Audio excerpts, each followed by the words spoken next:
گھاٹے کا سودا نہیں کیا، میں نے نفع کا سودا کیا۔ جب لے کر حضور کی خدمت میں آئے تو سیدنا صدیق اکبر نے کہا بلال آج سے تو آزاد ہے۔ ادھر آزادی کا جملہ بلال حبشی کے کانوں میں پڑا، کہا ابو بکر تیری مہربانی، تیرا احسان کہ تو نے مجھے اس کافر کے ہاتھوں سے آزاد کرایا ہے، لیکن میں تو ہمیشہ ہمیشہ کے لیے اس نبی محمد عربی کی غلامی میں رہنا چاہتا ہوں۔ خواہش یہ ہے، تمنا یہ ہے، آرزو یہ ہے کہ اپنی زندگی کے جتنے دن بھی گزرے حضور کے قدموں میں گزر جائیں۔ وہ غلامی تھی، یہاں جو غلامی ہے وہ مزے کی ہے، وہاں تکلیفوں والی تھی، یہاں راحتوں والی ہے۔ وہاں پر تکلیفیں ملتی تھیں، یہاں آسانیاں ہیں۔ وہاں امیہ بن خلف کا چہرہ دیکھتا تھا، دل میں پڑن ہوتی تھی، اب مصطفیٰ کا چہرہ دیکھوں گا دل بھی میرا باغ باغ ہو جائے۔ مال کس نے خرچ کیا؟ صدیق اکبر نے۔ کس کو آزاد کرایا؟ بلال حبشی کو۔ سیدہ زنیرہ رومی کنیز کی بیچاری، جب ان کو آزاد کرایا ابو جہل مارتا تھا بہت زیادہ۔ ایک وقت آتا ہے جسم میں نکاحت، کمزوری، تکلیف کی وجہ سے اس بیچاری کی آنکھوں کی بینائی ختم ہو جاتی، آنکھوں کی بینائی ختم ہے۔ سیدہ زنیرہ رضی اللہ تعالی عنہ بیچاری کبھی کسی دیوار میں سر مارتی، کبھی کسی جگہ، کبھی کسی جگہ۔ تو ایک کافر کہنے لگا، ایک مشرک کہنے لگا زنیرہ تو ہمارے خداؤں کی تردید کرتی تھی، ان کی توہین کرتی تھی، اس لیے ہمارے خداؤں نے تمہاری آنکھیں لے لی۔ سیدہ زنیرہ کا ایمان تو دیکھو، بوڑھی خاتون آنکھوں سے نبینی ہے، للکار کے کہنے لگی میں مانتی ہوں مجھے اللہ نے نبینا کر دیا، میری آنکھیں ضائع ہو گئی، ختم ہو گئی ہیں، لیکن یہ نہیں ہے کہ تمہارے بتوں نے ختم کی ہیں۔ میں کل بھی انہیں کہتی تھی یہ باطل ہیں، یہ جھوٹے ہیں، سب سے سچا خدا میرا رب ذوالجلال۔ بوڑھی خاتون کے جملے بڑی جرأت اور دلیری کے ساتھ کہہ رہے ہیں، کہا ہمارے معبودوں کو مان وہ مشکل کشاں ہیں۔ خاتون جنت کہتی تھی تو پتھر کے بنے ہوئے ہیں جو اپنے آپ کو پانی کے ناپاک قطروں سے نہیں بچا سکتے، ہماری تکلیفوں کو ہم سے کیسے دور کریں؟ جو کافر بدبخت آتا ایک جملہ کہتا نا، سیدہ زنیرہ اس کو 10 سناتی تھی۔ ایک دن شام کا وقت تھا، سیدہ زنیرہ سے یہ کافر ایک جگہ بیٹھے تھے، کہنے لگے جس خدا کی توحید اور ربوبیت کا تو اقرار کرتی ہے اس خدا کو کہے تجھے آنکھیں دے، مان اس سے تجھے وہ رب تیرا رب تجھے آنکھیں دیتا ہے۔ سیدہ زنیرہ رضی اللہ تعالی عنہ بڑی پریشان ہوئی، اللہ دینے میں کسی کا محتاج تو نہیں ہے میرے عزیزو۔ سیدہ زنیرہ رات کو بستر پر آتی ہیں، اپنے دل کی تار اپنے رب سے جوڑتی ہیں، اپنا دکھڑا، اپنی آہیں، اپنی سستیاں اللہ کو سناتی، اللہ میں تو تیری رضا پہ راضی ہوں، میرا معبود تو ہے، میرا مسجود تو ہے، میرا خالق تو ہے، میرا مالک تو ہے، میں کبھی کسی کے دروازے پہ جانے کے لیے تیار نہیں۔ اللہ تیری عزت اور غیرت کا مسئلہ آ گیا ہے، میں تو تیری رضا پہ راضی ہوں، اللہ میں تجھ سے دعا کرتی ہوں تو مجھے آنکھیں دے دے تاکہ یہ کافر بدبخت تیری ذات کے متعلق کی جملہ نہ کہہ سکیں، میں اپنی ذات کے لیے ہر جملہ برداشت کر سکتی ہوں سن کر، لیکن رب ذوالجلال تیری غیرت کے متعلق کی سننا جملہ برداشت نہیں کر سکتی۔ رات کا وقت ہے، اللہ سے دعا کر کے سو جاتی ہے، صبح جب اٹھتی ہے تو اللہ اس کو آنکھوں کی دولت سے مالا مال فرما دیتے ہیں۔ کس سے مانگا؟ یا ایک بات کہہ دوں ناراض تو نہیں ہوگے، ہم سب ایمان رکھتے ہیں اللہ کے بعد سب سے بڑا مقام کس کا ہے؟ جناب نبی کریم صلی اللہ علیہ وسلم ہے۔ اگر اللہ کے علاوہ کسی سے کچھ مانگنا جائز ہوتا تو سیدہ زنیرہ کس کے دروازے پہ جا اگر کا لفظ استعمال کر لوں، کیونکہ اللہ ہی تو سب سے بڑے، اللہ کے بعد ہمارے نبی ہے، اللہ کے بعد بھی اگر کسی کا حق ہوتا ہے نہیں تو ہے نہیں، سارے کو ہے نہیں، یہ جملے انشاءاللہ قیامت کے دن تمہارے کام آئے گے، امانت ہے۔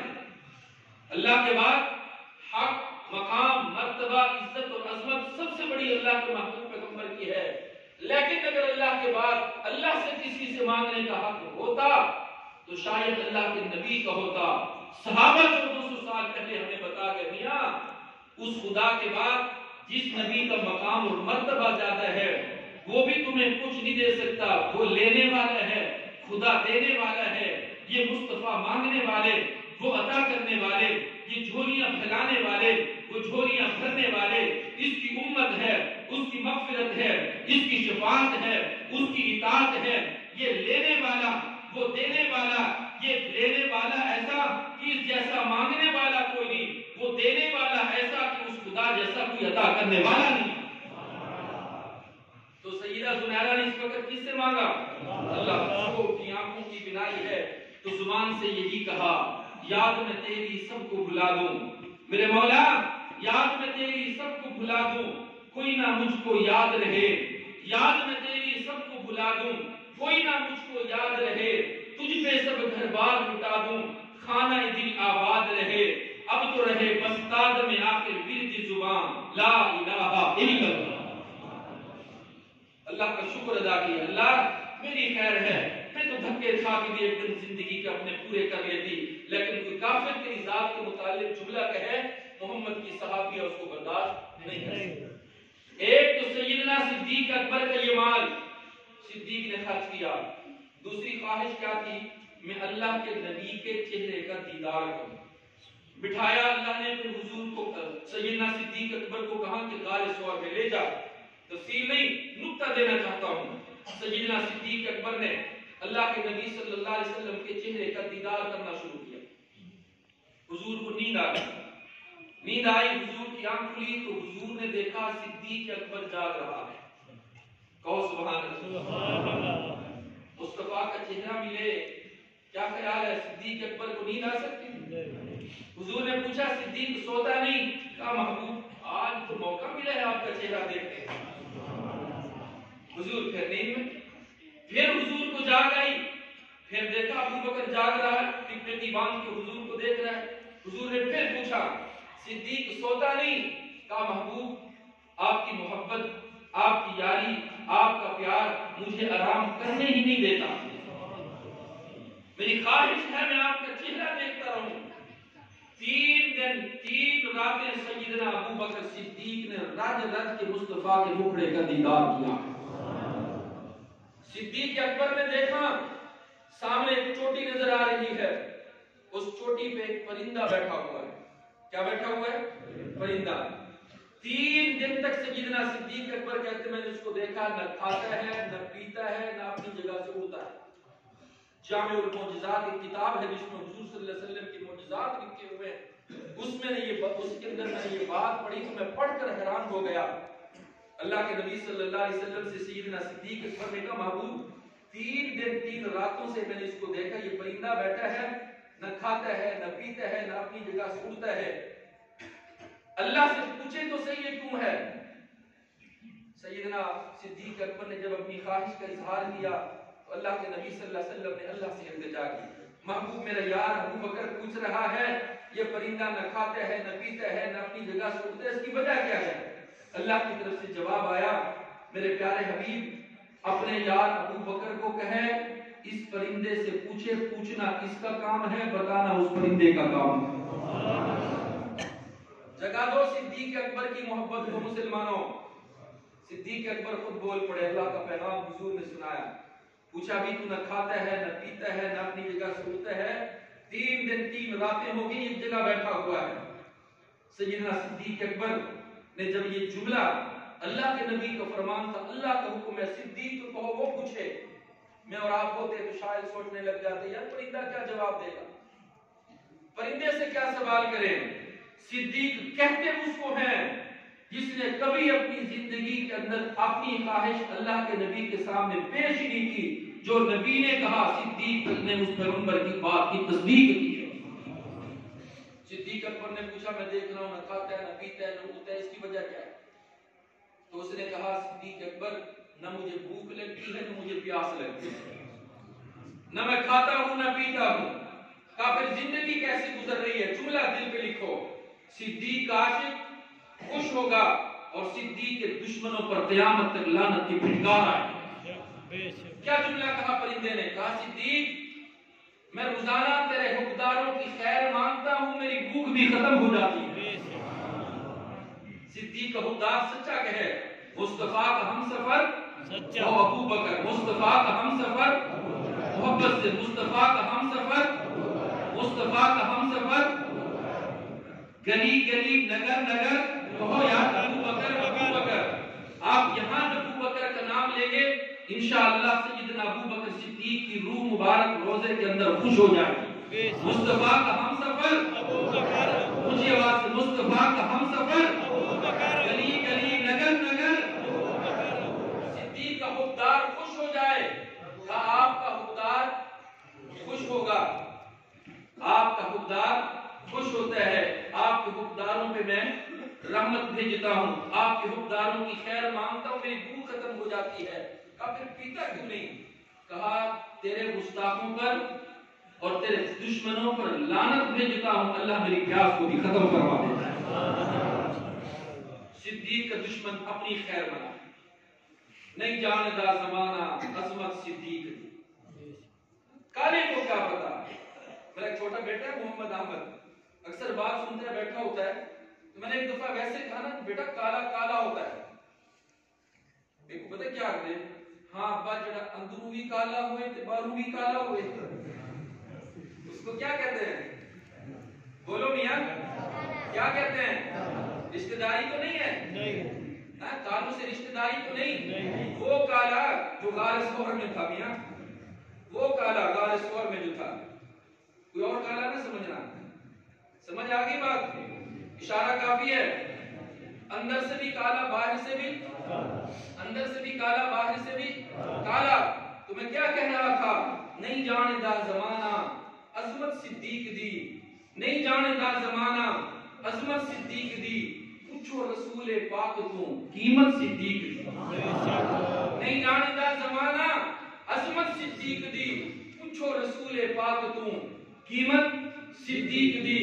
سب کچھ نثار کیتا چھڑی سوئی بھی نہیں، سب کچھ نثار کیتا چھڑی سوئی بھی نہیں، اسلام نو جدوں پئی ضرورت صدیق دی، آتے نو دکھاواں میں دشمن صدیق دے، نشانی بتاتا ہوں، آتے نو دکھاواں میں دشمن صدیق دے، چہرے دا نور لے گئی کدورت صدیق دی۔ وہی بات آئی، اندر سے بھی کالے باہر سے بھی کالے۔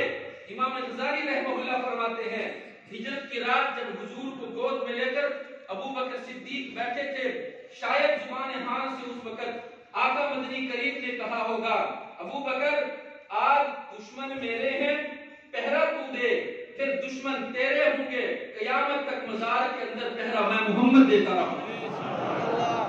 آج ان کالوں سے تو میری حفاظت کر، قیامت تک روزے کے اندر میں مصطفیٰ کالوں سے تیری حفاظت کرتا ہوں۔ کچھ بات سمجھ آئی؟ یہ شان صدیق ہے، کہو یہ شان صدیق ہے۔ اور کتے قیامت تک بھونکتے رہیں گے، کتے قیامت تک بھونکتے رہیں گے، صدیق پہلو مصطفیٰ میں سوتے رہیں گے۔ وہ روک سکتا ہے؟ روک سکو تو روکو، روک سکتا ہے؟ نہیں۔ صدیق اکبر کی شان ملاحظہ کرو، صدیق وہ ہے جس کے متعلق آقا خود فرماتے ہیں میں عزیزو دنیا سے جاتے ہوئے سب کے احسان کے بدلے چکا کے جا رہا ہوں، اکیلا ابو بکر صدیق ہے جس کے احسان کے بدلے میں محمد مصطفیٰ کل قیامت کے دن چکا ہوں۔ کون اس کی عظمت کا مقابلہ ہے؟ مصطفیٰ کے چہرے کو دیکھے، پھر عجیب اتفاق ہے، بیٹی دی 9 سال کی عمر، یار کی عمر بڑھاپے کو پہنچ چکی ہے۔ کسی نے پوچھا ابو بکر اس عمر میں کیوں دی؟ کہا میری خواہش ہے، ہر باپ کو یہ خواہش کرنی چاہیے میری بیٹی عاقل ہو، بالغ ہو، جوان ہو، ایسے شخص کے نکاح میں جائے جب آنکھ کھولے تو اس کو اپنے چہرہ، اپنے شوہر کا چہرہ نظر آئے، محبت کی نگاہ اٹھا کر دیکھے تو اپنے شوہر کی طرف دیکھے۔ صدیق کا جملہ دل پہ لکھو، صدیق کہتے میری خواہش یہ ہے میں اپنی 9 سال کی معصوم سی بچی اللہ کے نبی کے نکاح میں اس لیے دے رہا ہوں کہ تربیت بھی میرے محبوب محمد میری بیٹی کی کریں، اور جب میری بیٹی آنکھیں کھولے تو سامنے چہرہ مصطفیٰ کا نظر آ۔ خود بھی صدیق، بیٹی بھی صدیقہ، ماں ہے ہماری، کیا رہتی ہے ہماری؟ اور جن کی ماں ہے وہ کہیں حلالیوں کو اپنی ماں کی پہچان ہوتی ہے، حرامیوں کو کوئی پتہ نہیں ہوتا، وہ پتہ نہیں کس کس کا نطفہ ہوتے ہیں۔ حلالی کو فکر ہوتی ہے یہ میری ماں، پھر میری نہیں بلکہ یوں کہوں علی کی بھی بولو علی کی بھی ماں ہے، بطول کی بھی ماں ہے، عثمان کی بھی ماں ہے، عمر کی بھی ماں ہے۔ توجہ، پھر بیٹی بے شک ابو بکر کی ہے، لیکن ابو بکر نبی نہیں، امتی ہے۔ بے شک بیٹی عائشہ ابو بکر کی ہے، لیکن بیوی نبی کی ہے۔ ابو بکر کی عائشہ کے ساتھ دو نسبتیں ہیں، ایک طرف بیٹی نظر آتی ہے، دوسری طرف ابو بکر عائشہ صدیقہ کے لیے ماں نظر آتی ہے۔ سمجھ آ رہی ہے بات؟ عائشہ بیٹی بھی ہے اور ابو بکر کی کیا ہے؟ بولو بولو کیا ہے؟ ماں ہے۔ ماں کیوں ہے کہ ابو بکر امتی ہے، عائشہ نبی کی بیوی ہے، نبی کی بیوی امت والوں کی کیا ہوتی ہیں؟ کیا ہوتی ہیں؟ مائیں ہوتی ہیں۔ بطول کا مقام اپنی جگہ پر، وہ نبی کی بیٹی ہے، عائشہ نبی کی بیوی ہے۔ کل قیامت کے دن جب نیک لوگ جنتی جنت میں جائیں گے، ہر نیک بیوی اپنے نیک شوہر کے ساتھ جنت میں جائے گی۔ ایسے فاطمہ بھی جنت میں جائیں گی، عائشہ بھی جنت میں جائیں گی۔ جب فاطمہ جنت میں جائیں گی تو ساتھ علی المرتضیٰ کا ہوگا، عائشہ جب جنت میں جائے گی تو ساتھ مصطفیٰ کا ہوگا۔ تو عائشہ ہماری کیا لگتی ہیں؟ ماں لگتی ہیں۔